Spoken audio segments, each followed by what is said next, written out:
Hello and welcome back to Simon's Rants. I'm Simon, and today I'm giving my on second thought on Earth Girls Are Easy. Now, this is your spoiler warning.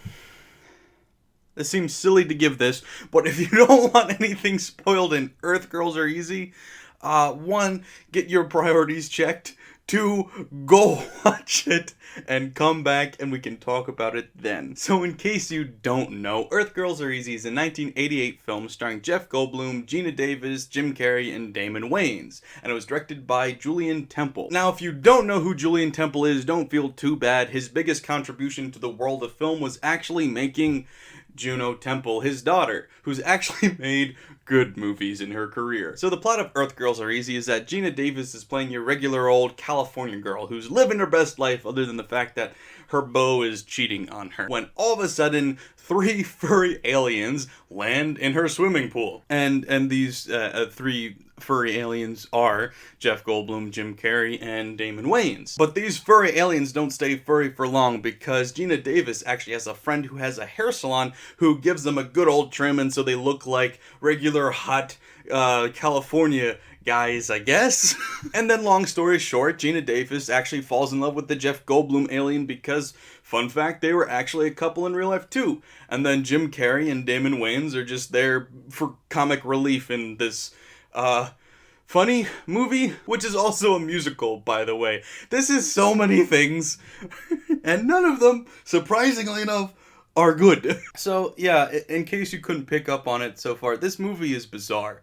This movie is just odd, and I don't know what it was going for, but it was obviously going for something greater than what it achieved. It seemed like it was doing something that it thought was going to be a big hit, that a lot of people were going to love it, and then, surprising no one did. So the most notable thing about this movie actually is, as I'm going through the Jim Carrey catalog of movies, is that this movie is when he met Damon Wayans, and then through him, the rest of the Wayans brothers, and through them, he got his part on In Living Color. So even though this movie was absolutely horrible and nobody saw it for good reason, this was a big stepping stone in Jim Carrey's career that helped him blow up to the next level. This movie wasn't the reason he blew up, but because of this movie, he was able to meet somebody who then helped him get to that next step. So this movie is actually really important for that. And that's the only thing it's important for. Other than that, there's not much to say about this movie other than, wow, how did this get made? I'm not saying that this movie doesn't have any entertainment value to it at all. It does to a degree. I'm sure if you had a six-pack and a friend, you might enjoy this a little bit. It's not good.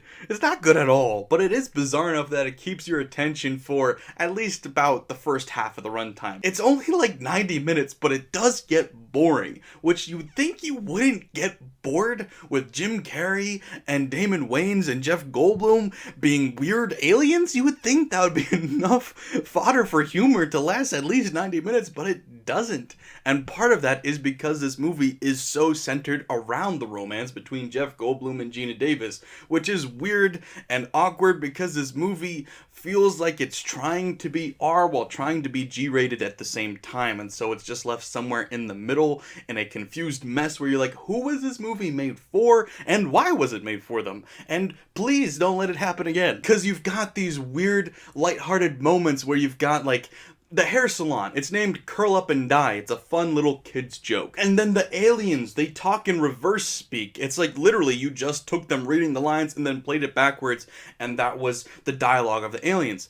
But then on the flip side, you've got adult humor in there where Jim Carrey's tongue can go out and lick the entire bottom of a glass, and the girl's like, I want to take him home. And then you've got Gina Davis and Jeff Goldblum about to have sex, and she's like, I don't even know if we're compatible that way.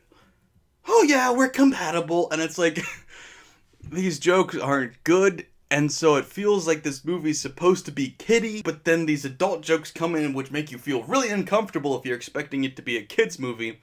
But then if you approach it like, oh, it is that adult movie, then when it gets to these kiddie moments, it feels really, really cheap and bad, and just, like, I don't know who this movie was made for. I don't know who it was designed for. I don't know who it was marketed for. Just nothing about this movie feels like a good idea, to put it bluntly. It's hard for me to kind of, like, break down this movie and dissect it, because there's not really any structure to it. Like, it feels like it's a half of a music video, but it's also trying to be like a TV comedy movie, uh, and it's nothing. It ends up being nothing because it was trying to be too many things and it succeeded at none of it, so it ended up just being a big, flat, boring, odd nothing.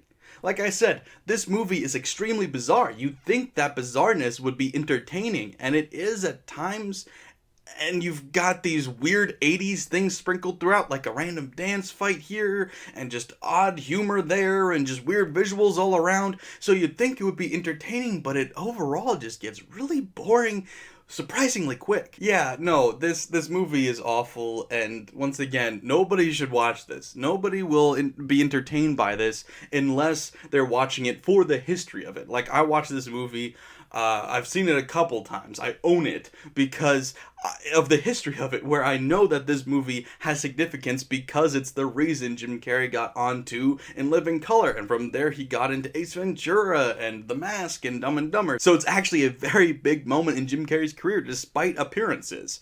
It's an awful, no good, terrible movie, but it was important. So that's what I had to think about that. Please let me know in the comments below what you guys thought of it if you've seen it. Also, don't forget to like, share, and subscribe. And also, why not comment a terrible 80s movie that you love in the comments below too. Thanks for watching, guys. Bye.